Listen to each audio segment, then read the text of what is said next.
పల్నాడు జిల్లాలో 7 సెంటర్లలో postal ballot సెంటర్లో ఎన్నికల హడావుడి. జిల్లాలో 7 నియోజకవర్గ కేంద్రంలో పోస్టల్ బ్యాలెట్ కేంద్రాలు ఏర్పాటు చేయడం జరిగిందని కలెక్టర్ శివశంకర్ అన్నారు.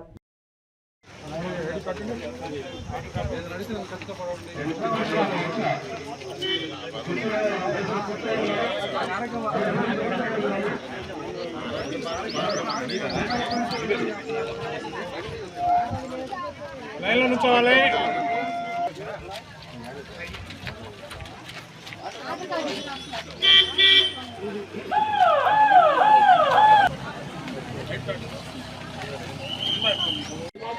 ఐదు, 6, 7 తారీఖులు నిర్ణయించడం జరిగింది. సో 5, 6, 7 తారీఖుల్లో ఎలక్షన్ డ్యూటీలో ఉన్నవాళ్ళు కానీ, ఎసెన్షియల్ సర్వీసెస్లో ఉన్నవాళ్ళు కానీ వాళ్ళకి ప్రతి నియోజకవర్గ కేంద్రంలో కూడా ఒక డిజిగ్నేటెడ్ సెంటర్ అన్నది పెట్టడం జరిగింది. అందులో పెదకూరపాడులో ఇక్కడ జిల్లా పరిషత్ హై స్కూల్లో ఇక్కడ మనం ఈ ఫెసిలిటేషన్ సెంటర్ పెట్టడం జరిగింది. సో పీఓలు, ఏపీఓలు, ఓపీఓలు అందరూ కూడా వస్తున్నారు. వాళ్ళ పోస్టల్ బ్యాలెట్ వినియోగించుకుంటున్నారు. 7 సెంటర్స్లో కూడా సజావుగా జరుగుతుంది. అయితే పోస్టల్ బ్యాలెట్ అన్నది ఏంటంటే కొంచెం ప్రాసెస్తో కూడుకుని ఉన్న పని. అంటే 13A మీద డిక్లరేషన్ రాయాలి, గెజిటెడ్ ఆఫీసర్ సంతకం పెట్టాలి, దాని మీద పోస్టల్ బ్యాలెట్ సీరియల్ నెంబర్ రాయాలి, దాన్ని తీసుకొని అలాగే పోస్టల్ బ్యాలెట్ కలెక్ట్ చేసుకొని దాన్ని సీక్రెట్ ఓటింగ్ కంపార్ట్మెంట్లో వేసిన తర్వాత ఇన్నర్ ఎన్వలప్లో పెట్టి ఈ 2 కలిపి అవుటర్ ఎన్వలప్లో పెట్టి స్టిక్ చేసి అప్పుడు బ్యాలెట్ బాక్స్లో వేయాలన్నమాట.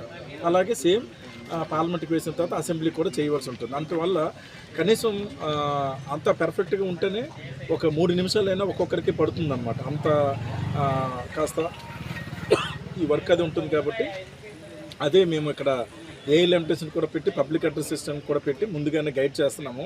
సో ఇప్పుడు ఇంకా స్పీడ్ అయ్యింది. అందరూ కూడా 9 o'clock నుంచి స్టార్ట్ చేశారు.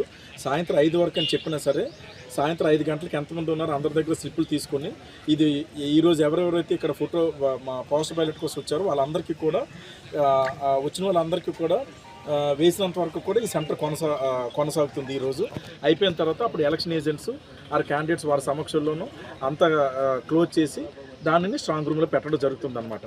ఇంకొక పల్నాడు జిల్లాలో ఉన్న ఈ సిబ్బంది ఎవరైతే పోస్టల్ బ్యాలెట్కి అర్హులు ఉన్నారో వారందరికీ విజ్ఞప్తి ఏంటంటే ఏ రోజు ఇచ్చామో ఆ రోజే వచ్చి ఓటు వేయాలని కాదు. ఈ 5, 6, 7, 8 తారీఖుల్లో ఈ 3-4 రోజుల్లో కూడా ఇక్కడ పోస్టల్ బ్యాలెట్ సెంటర్స్ ఉంటూనే ఉంటాయి. సో మీరు ఈరోజు వీలు కాకపోయినా సరే ఈ మిగిలిన 3 రోజుల్లో కూడా వచ్చి ఓటు వినియోగించుకోవచ్చు. దీనికోసం ఒక హెల్ప్ డెస్క్లు కూడా మనం ప్రత్యేకంగా కేటాయించడం జరిగింది. మీకు ఏదైనా డౌట్ ఉంటే తక్షణం ఆ నెంబర్కి కాంటాక్ట్ చేస్తే అక్కడ మీకు ఏదైనా సందేహం కానీ ఏదైనా డౌట్ కానీ ఉంటే ఆ హెల్ప్ డెస్క్ ద్వారా మీకు సమాచారాన్ని ఇస్తారు. సో ఇది అందరూ